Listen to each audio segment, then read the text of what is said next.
আমাদের দেশে যে কটা বাহিনী আছে তার মধ্যে সবচেয়ে ঘৃণিত বাহিনী হচ্ছে পুলিশ বাহিনী।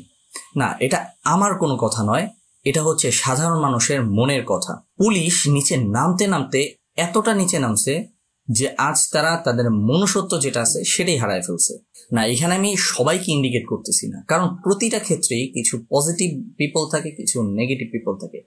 এখানে পজিটিভ পিপল যারা আছে তাদেরকে বাদ দিয়ে কথা বলছি, অর্থাৎ সেই খারাপ মানুষদেরকে আমি ইন্ডিকেট করতেছি। সেদিন কি দোষ ছিল আবু সাঈদের? তাকে কেন এভাবে নির্মমভাবে হত্যা করা হলো? সে তো নিজের অধিকারই চেয়েছিল, সে তো কোনো খুনি, সন্ত্রাসী কিংবা দেশদ্রোহী ছিল না। তাহলে তাকে কেন এভাবে মারা হলো?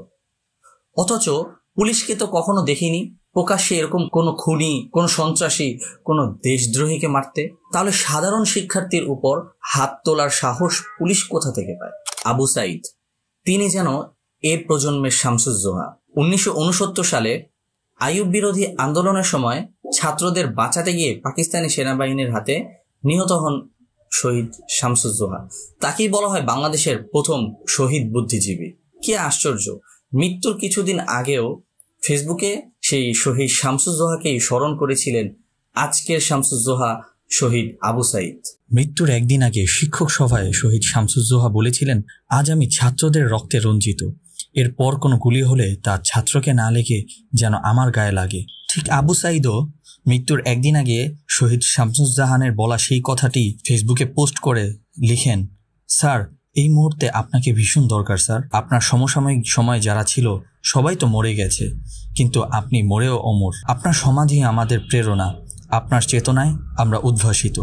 মানুষের কৃতকর্ম মানুষকে মৃত্যুর পর অমর করে তোলে। আবু সাঈদ মারা গিয়েছেন, কিন্তু তিনি বেঁচে থাকবেন কোটি বাঙালির হৃদয়ে। ইতিহাসের পাতায় লেখা থাকবে তার নাম। সালাম, রফিক, জব্বার তাদের মতো হয়তো কোনো একদিন বইয়ের পাতায়ও উঠে আসবে তার আত্মত্যাগের কথা। এরকম আরো শত আবু সাঈদ মৃত্যুবরণ করেছেন, আমরা তাদের নামটাও জানি না। কিন্তু আমরা জানতে চাই তাদের এই মৃত্যুর দায়ভার কে নিবে, পুলিশ নাকি সরকার? আমার খুব জানতে ইচ্ছা করে, যেই পুলিশরা এভাবে শিক্ষার্থীদের উপর হামলা করে তাদের কি কোনো সন্তান নেই? তারা কি শিক্ষার্থী না? তারা কি পড়াশোনা করে না? তাহলে কি গ্যারান্টি আছে যে কাল তাদের উপর কেউ আক্রমণ করবে না, তাদের গায়ে কেউ হাত তুলবে না, তাদেরকে কেউ রক্তাক্ত করবে না?